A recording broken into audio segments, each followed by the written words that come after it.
Okay, so here we have the McFarlane DC Multiverse Batman from the Three Jokers wave, and I have been putting off buying this guy for a while.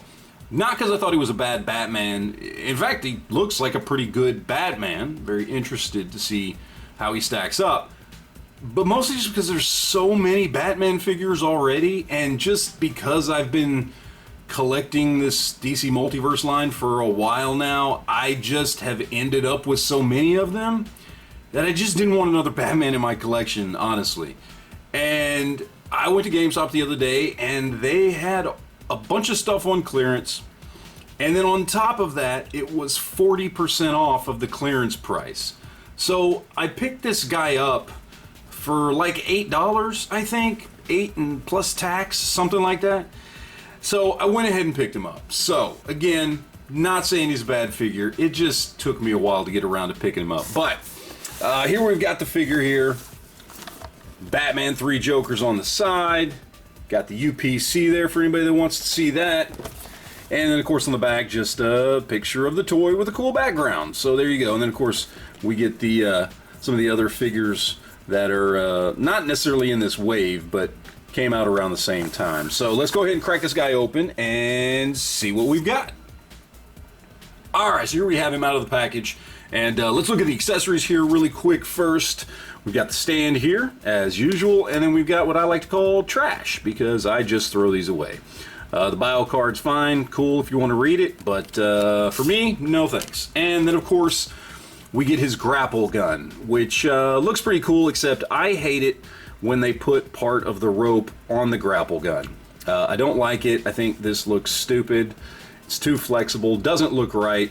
I have on several occasions just cut it off here and then cut it off here and then just glued the grapple to the end of the gun. I think it looks much better, which is probably what I will do with this one. So let's take a look at the figure himself. And I gotta say, this is a good, solid Batman figure. Not a lot going on as far as sculpt or anything like that, or paint. You know, he's pretty simple here as far as just being black and gray with a little bit of yellow out there, but the sculpt is decent.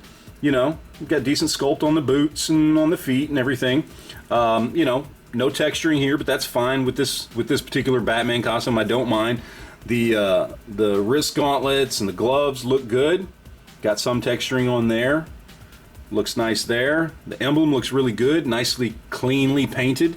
They've got some texture here on the mask, on the cowl, and on the cape, which has this kind of leathery look and feel to it, which look nice. And of course the cape itself is a nice flexible cape, which I really, really like. I prefer the flexible capes as to the hard ones. I just don't like those. So as far as articulation goes, it's basic McFarlane stuff. I'm not going to go too much into it, but you know, you've got shoulders, you got biceps swivels, you know, you've got double jointed elbows that go up to there, you've got double jointed knees that go up to there.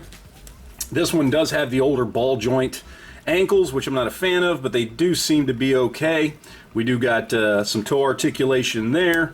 You know, you've got the standard torso that you would normally have with your McFarlane stuff. Doesn't really bend over, bends back decent. Legs go out to there. So, you know, basic McFarlane articulation. Nothing to write home about, but good, solid articulation that works well with the figure. The biggest issue I have with this guy, really the only issue that I've got with this guy, is his head. So you've got this head sculpt here, which looks fantastic. I mean, it looks really good, except for the fact that, you know, the neck and the head are one piece. And so there's not really any movement on him. I mean, he tilts a little bit, looks down decent, doesn't look up at all, and that's it. I mean, swivel, you can get it to swivel, but it's not great. It's just a weird design. I don't know why they decided to go with this this you know, neck head single piece here. It's odd. And I know people have complained about it before. I'm certainly not the first, but it's odd. I'm not a fan. I don't like it. It looks good if you're just going to have him sitting in a neutral pose, which I will. I'll just have him standing on the shelf, probably just like this, and that's fine for that.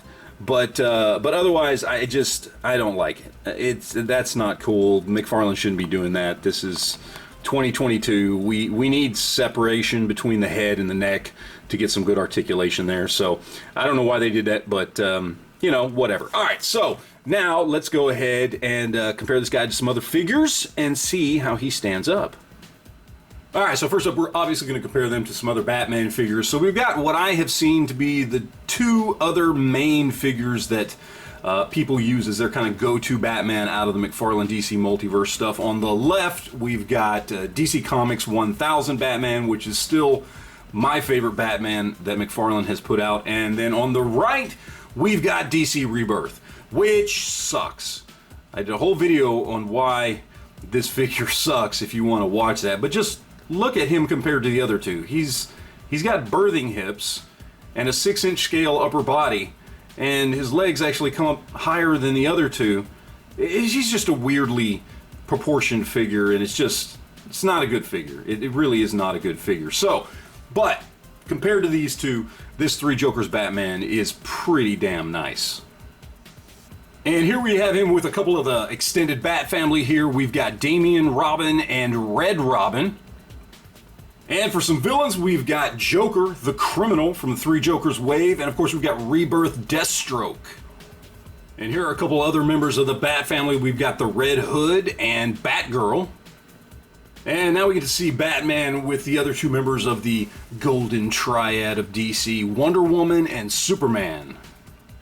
Now for some 6-inch scale comparisons with Hasbro Marvel Legends. On the left, we've got Steve Rogers, and on the right, we got Symbiote Spider-Man in the retro body.